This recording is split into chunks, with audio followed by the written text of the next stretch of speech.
Hello, Marietta here, back with another video. You know what? Y'all have to excuse the glare on my glasses because I'm sitting up under this light, but I figured this was the best place for me to have lighting in the house, Yeah, I'm still trying to work out this lighting thing.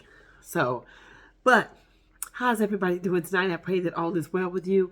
And I want to talk about something that a lot of people seem to may not understand the difference between what it is to be connected to somebody and falling in love with somebody. Somebody told me that falling in love was easy. Somebody told me that falling in love was easy. And I beg to differ because I really believe that falling in love can be it can be easy and effortless for some people, but some people it can be very challenging. It could be a very challenging situation. I mean, if you're the type of person that, you fall in love real quickly, but you get hurt in the midst of a lot of these situations that you put yourself in, it may be time for you to back up and reevaluate your emotions, your feeling, and why is it that you have a need to be attached to somebody so quickly, or that you're willing to just allow people to treat you any kind of way. Because if you rush into situations, sometimes them situations cannot be could be self-serving, where they're trying to fulfill a void that's in their life that don't necessarily line up with where you're going in your life. So for some people to say that falling in love is easy, it may be easy to some, but to some people it may be challenging. Such as when I think about the challenges, I did make some mental notes that I do have that I want to discuss about some of the challenges that I have faced with dealing with love and being in love, and that wonderful feeling that you get when you feel like they love you from the beginning, and then things start to go bad. And where does the love go? What happened to the love? I started thinking about the fact of, first I want to talk about the challenging part of love. Let's talk about that first. When I think about the challenging part of love, you think about a lot of people go through different challenges when it comes to meeting new people. First of all, because you got to give yourself a chance to get to know that person. When we think about how it takes time to get to know who they are, it takes time to get to see how they move. It takes time to get some understanding of the things that they like, the things that you like. And especially if you're trying to combine, of course, the goal is to be dating with purpose. Dating in purpose means that you're dating with the intentions of getting married, but you don't want to have that in the forefront of your mind when you start dating. When if I date somebody right now, I'm not looking at the fact that I'm dating them to marry them. I'm dating them to get to know who they are. I'm dating them to be able to, as they say, to vet, to get some information, to know exactly what type of person they are, what type of things they like, what they dislike, to get to actually just slow it down and be comfortable and just have some good communication. Love can be challenging due to a lot of past traumas that some people have, where you have taken the time and you have been on a healing journey for a long time. I noticed that some people have a tendency of jumping right out of a relationship, and they think how to heal is to jump right into another relationship. And that can be very dangerous. To me, that's like a ticking time bomb. Why? Because I wasn't the one that cut you, but I may be the one you bleed on. I may be the one that you actually, take out all your frustrations, all your anger on, when I had nothing to do with that situation, nor do I even understand what you had went through, because I don't know you like that. And past trauma and can actually show its ugly head right early on in the midst of you getting to know somebody, if you just pay attention and don't not ignore the red flags. Don't be so vulnerable out here in these streets that you just ignore the red flags and you just allow yourself to say, I'm tired of being by myself. I got to be with somebody. I just want to be with anybody. Don't put yourself through it. The fear of being vulnerable, the vulnerability. I mean, because when you think about being vulnerable with someone, it's like saying you want to share it, but you can't share too much from the beginning. Don't share so much to the beginning to the point where you give them a play card of how to mistreat you and how to disrespect you. That vulnerability, that's something that you have to work towards. That's something that they have to earn the right, or give you that feeling of being safe, that you can be vulnerable with them. And then don't allow yourself to be placed in a place where some people go through this because of the low self-esteem.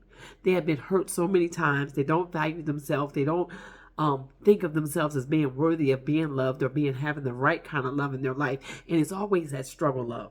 Why do our people feel as though, and I say our people, I'm talking about us melanin sisters and our melanin brothers, why do we feel like that we got to connect ourselves constantly with struggle love? Why does it have to go down that road all the time? We are the chosen people. Come on, let's just call a thing a thing. We are God's people. We deserve God's best. God has said that he wants us to live the abundant life. So therefore, there's no reason for us to just continue struggling every day of our lives, and we keep connecting ourselves with the same type of relationship, attracting the same type of people. Why? Because of the vulnerability. Why? Because of the struggle. Why? Because of the low self-esteem. Why? Because we got attachment issues. Why? Because we got problems communicating. We got to get to a place where we know how to effectively communicate. Why? Because we don't have enough finances to take care of ourselves, so we find ourselves in these situations where we just grab anybody, and then we start feeling as though that we got to go through a lot. So therefore, you hush your feelings, you as they say, you shut the door on your emotions, and you just let whatever happens to the point where you get destroyed. You was already had mental situations when you came into the relationship. Why? Because you never healed from the past traumas of which you had suffered from the last relationship, or mommy daddy issues, or whatever it is that causes you to go into these dark places. And then you start trying to build another relationship just to have another person, another body, another some people just search for trauma. Let's just call it a thing a thing. Some people are so used to being beaten and battered and tore down that they start looking for that type of relationship. So you got to be careful, because let me tell you something. Lucifer can disguise itself. They disguise themselves as angels of light. So you got to really be careful when you're out here in these streets, and you're out here vetting, and you're out here after you've been healed, and here you come with your healed holy self, and you're looking for something special, and then all of a sudden Lucifer shows up. So this is what I think about when I think about the challenges, of dating, and the challenges of putting yourself out there and wanting to get out there again. Right now, it's a very dangerous place to be. Right now, it's like you got to really slow your roll, slow down. Know who you connecting yourself with, and be safe. And hold on a minute. Now, when I say be safe, I mean truly take your time and get to know the person that you're trying to vet, the person that's, because they're vetting you as well, and use your ears to hear. Try to hear in the spirit of what the Spirit of the Lord is saying. How will I know them? By the fruit, by the fruit. See if there's any fruit that's coming up out of them. Or are they coming to you, and you can see from the beginning that they're coming to you because they have a need that they want to fulfill. Their need, maybe they need a place to stay. Maybe they don't have no money. Maybe they need to borrow your car. You got to look at all this kind of stuff. If they're coming to you and they already cannot take care of themselves, my goodness, they cannot take care of you. They can't take care of you. And then I was thinking about, I mentioned two types of love. I said the effortlessly love, and then the love that was challenging. And, in the midst of both of them, in the midst of the effortless love and then the challenging love, there is a little piece that crosses over into all of each piece, because effortlessly love is when you love yourself. Is when you've learned to love yourself, and you already know what you want. You already know your worth. You already know where you've been. You've already healed. You're already able to disengage from things that are not, as they say, equal to you, and you don't want to be unequally yoked, and you don't want to deal with someone who is not going where you're going. That reciprocal kind of love, that kind of love that, just imagine to be loved by somebody who is healed as you are healed, or on a healing journey. At least they're trying to get their life together. At least they're trying to make effort to put their life on the right track. And you find out that y'all share a lot of the same things. Y'all share a lot of the same goals. Y'all are both Christian. Y'all both love the Lord, and you both are trying to do things God's way. You're not just hearers of the word, but you're trying to be doers of the word. And one of you can't wait to love the other. One of you can't wait to do for the other. One of you can't wait to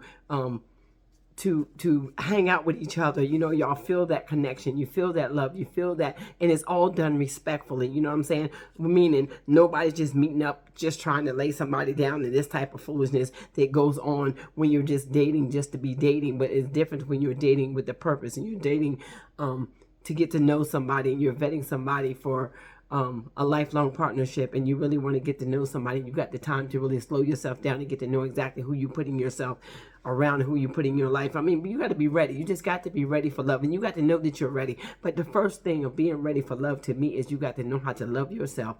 You got to understand where you have been. You got to understand why things have happened in your life, and so that you will not continue to keep going down that same dark road, that same path, and picking up the same type of situations, and allowing yourself to feel as though that you got to settle, or you got to take this and you got to take that, because after a while you're no longer the victim. You become a volunteer, because you decided that you're going to just not wait on the Lord and let God speak to you, speak to your spirit, pray for that person, pray about that person, talk to God about that person, and then wait for an answer. Wait for your answer and watch how they move, like I said, and see if they're consistent in their doing. See if how they what they do when they're around you. Watch how their body language is. There's a lot of things that you can learn from just watching a person, and you watch how they talk, you watch how they move, watch how they talk to you, listen at the things that they say, or are they talking about things that are just about them, and then what's the wording that they're using, like me, my, I. These things, that means they're not including you, or they're not interested in including somebody else. It's just everything is me, me, me, me, me, me, me, me, me. And when you meet people, a lot of times when people are selfish, they will talk just like that. You will hear them say, well, I this, well, me this, and this, that, and other thing. Well, I am this, I am that, and I this, and everything has always hurt them. They never hurt nobody else. They will not take accountability for nothing they've done. These are things you got to listen for when you're listening. You're out here, you're talking to people, because I'm telling you, people that are unhealed, they don't see nothing they've done wrong. Nothing. They don't apologize for nothing. They ain't seen nothing they've done wrong. And if you're not careful, they'll have you out here believing anything and everything they say, because they can be some smooth talkers. Let me tell you about that. So when you start talking about effortlessly love, it's you got to realize you have healed. You have been on your journey for quite a while. You're ready for love. You understand what went wrong in the last relationships that you had, because you've already did the work. You've been to therapy. You've already broke that thing down. You've cried about it. You rolled all over the altar. You used up all pastor's toilet paper. So now here you is with your strong, healthy, healed self. And you're ready. But you got to realize there are some sharks out there. Lucifer is out there. And if you're not careful and you don't understand what it is to wait on the Lord, you will go right back out there, and you will end up picking up some of the same things you ran away from. And just remember, I always say this: if you don't know where you stand in a relationship, go stand somewhere else. If you do not know where you stand, you go stand somewhere else, because a man of God, a man that loves you, a man that wants to be around you, first of all, he ain't going to be texting you all day long. He wants to hear your voice. He wants to hear from you. He wants to hear from you. If he's just texting you all week long and he ain't saying nothing of nothing about nothing, just that text that you get, hey, beautiful, and you get that on TikTok, you get that on YouTube, you get that on Facebook, you get the same text. I'm sure a lot of women can contest to that. They get that same text every day from 1,000 different men, hey, beautiful. The one that makes the difference is the one that'll pick up a phone, and one that will call you, especially when you have reached a certain age, to the point where you were not raised up in this textful area. I know they may have to text you sometime when they're on the job or whatever, or they may be busy. They may just have to text you sometime, and they may do that. But all they do is text. I hear some women say that they have not spoken to the person that claimed that they love them, and they have not talked to them on the phone 3 and 4 and 5 days at a time. And I'll be thinking in my mind, and you call that love? Well, he's busy. He's so busy that he can't talk to you. He's so busy that he can't pick up the phone and call you ever.